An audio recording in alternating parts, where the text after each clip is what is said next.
अस्सलाम वालेकुम नाज़रीन, doctor Shamaila Hanif, consultant obstetric gynaecology, Fatima hospital Lahore.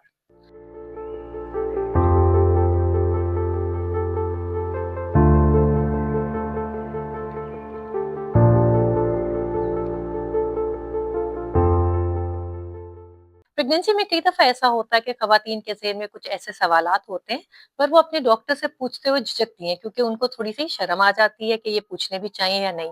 तो आज हम ऐसी क्वेरीज को क्लियर करना चाहते हैं। एक तो ये कि प्रेगनेंसी में कई दफा खवातीन को इंडाइजेशन का प्रॉब्लम हो जाता है, जिसकी वजह से उनको बार बार डकार भी आते हैं और गैस भी पास होती रहती है। तो ये उनको कई दफा तंग भी करता है ऐसी कंडीशन, लेकिन वो झिझकती हैं पूछने से कि क्या ये चीज नॉर्मल है या नहीं।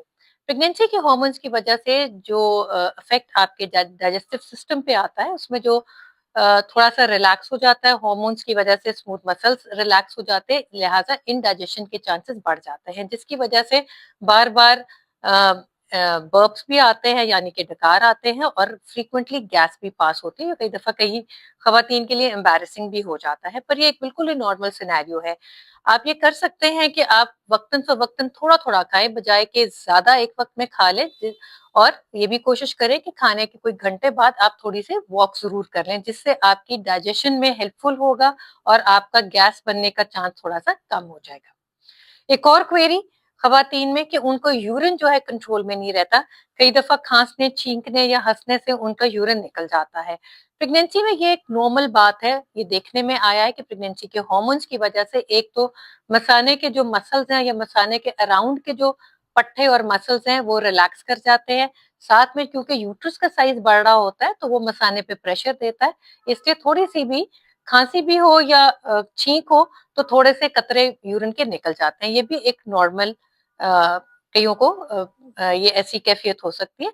आप इस चीज को अवॉइड तो नहीं कर सकते, पर ऑब्वियसली आपके कपड़े थोड़े से खराब हो जाते हैं, तो आप कोशिश कर सकते हैं कि आप पैंटी लाइनर्स पहन लीजिए ताकि आपके कपड़े ना खराब हो। साथ में हम आपको हमेशा रिकमेंड करते हैं कि आप कीगल एक्सरसाइजेस करें, जिससे आपके मसाने के मसल्स जो है ज्यादा स्ट्रांग होने लग जाते हैं। अब कीगल एक्सरसाइजेस ऐसी खास पेल्विक फ्लोर एक्सरसाइजेस हैं जो कि दिन में बहुत दफा करनी चाहिए। स्पेसिफाई करें कि कीगल एक्सरसाइजेस कैसी हैं। वो ऐसे हैं कि अगर आपको बहुत ज्यादा जब यूरिन फील होता है तो आप कई दफा अपना निचला जिस्म जो कि मसाने के अराउंड के पट्टे हैं वो बिल्कुल अकड़ा लेते हैं ताकि यूरिन ना निकल जाए। उस अकड़ाने को हम वो कीगल एक्सरसाइज कहते हैं। तो आपने करना यह है कि दिन में बहुत दफा 40 से 50 दफा वो जो निचले लोअर मसल्स हैं आपने कॉन्ट्रैक्ट करना है, अकड़ाना है, और फिर आपने 5 सेकंड बाद रिलीज कर देना है। ये एक्सरसाइज फ्रीक्वेंटली करें, जिससे आपके मसाने के जो मसल्स हैं वो ज्यादा स्ट्रांग हो जाएंगे और आपकी ये जो फ्रीक्वेंट प्रॉब्लम है यूरिन लीकेज की, ये बेहतर होने लग जाएगी। एक और क्वेरी के प्रेगनेंसी में हमें विजाइनल डिस्चार्ज बहुत रहता है। ये भी कॉमनली देखा गया है क्योंकि प्रेगनेंसी के हार्मोन जो ईस्ट्रोजन प्रोजेस्टेरोन है, इसकी रिस्पांस के ऊपर विजाइनल ग्लैंड्स की सिक्रीशंस बढ़ जाती हैं, और कई खवातीन को प्रेगनेंसी में सारा दिन ही विजाइनल डिस्चार्ज जो है वो रहता है। अब अगर ये डिस्चार्ज में स्मेल है, इचिंग है, या इसका कलर जो है वो दही की तरह जमा हुआ व्हाइट है या ग्रीन है या येलो है, उस सूरत में हम इसको इन्फेक्शन समझते हैं। पर अदरवाइज अगर ये पेल व्हाइट कलर का और इसमें कोई स्मेल इचिंग नहीं है तो ये नॉर्मल वेजाइनल डिस्चार्ज है, जो कि प्रेगनेंसी में कई खवातीन को ये ऐसा हो सकता है।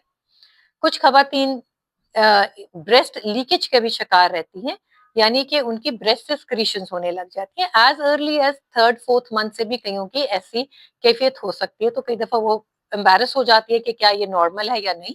तो प्रेगनेंसी में जो प्रोलेक्टिन हार्मोन है, यानी कि दूध बनाने वाला हार्मोन जो है वो बढ़ने लग जाता है, जिसके रिस्पॉन्स में ब्रेस्ट में स्क्रीशंस कईयों को ड्यूरिंग प्रेगनेंसी भी होने लग जाती है। तो इसमें कोई परेशानी की बात नहीं है।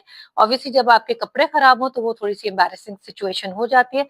आप कोई भी मेडिकल स्टोर से नर्सिंग पैड यूज कर सकते हैं ताकि आपके कपड़े खराब ना हो, पर इसमें कोई घबराने या परेशानी वाली बात नहीं है। पर अगर जो ब्रेस्ट क्रीशंस है उसमें आपको क्रीशंस में येलो डिस्चार्ज है या ब्लड टिंच डिस्चार्ज है, उस सूरत में आपको अपने डॉक्टर को इन्फॉर्म करना चाहिए, क्योंकि उस वक्त वो किसी और चीज की भी अलामत हो सकती है।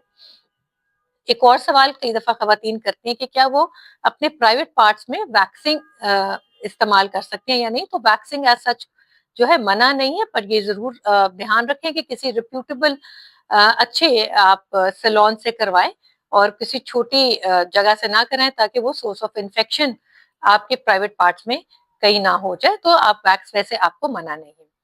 क्या प्रेगनेंसी में लेजर ट्रीटमेंट कराई जा सकती है या नहीं? अक्सर कई दफा जब प्रेगनेंसी नहीं होती तो कई खवातीन के लेजर सेशंस हो रहे होते हैं फॉर हेयर रिमूवल। तो प्रेगनेंसी में यूजुअली हम रिकमेंड करते हैं कि आप ऐसी चीजें अवॉइड करें। अपेरेंटली कोई इतनी रिसर्च इस चीज पे नहीं है जिसमें हम क्लियरली बता सकें कि ये सेफ है या नहीं, पर हमेशा हम ये रिकमेंड करते हैं कि प्रिकॉशन लेना जरूर, एहतियात लेना हमेशा इम्पोर्टेंट समझा जाता है। तो आप प्रेगनेंसी के दौरान अपने लेजर सेशंस को अवॉइड करें।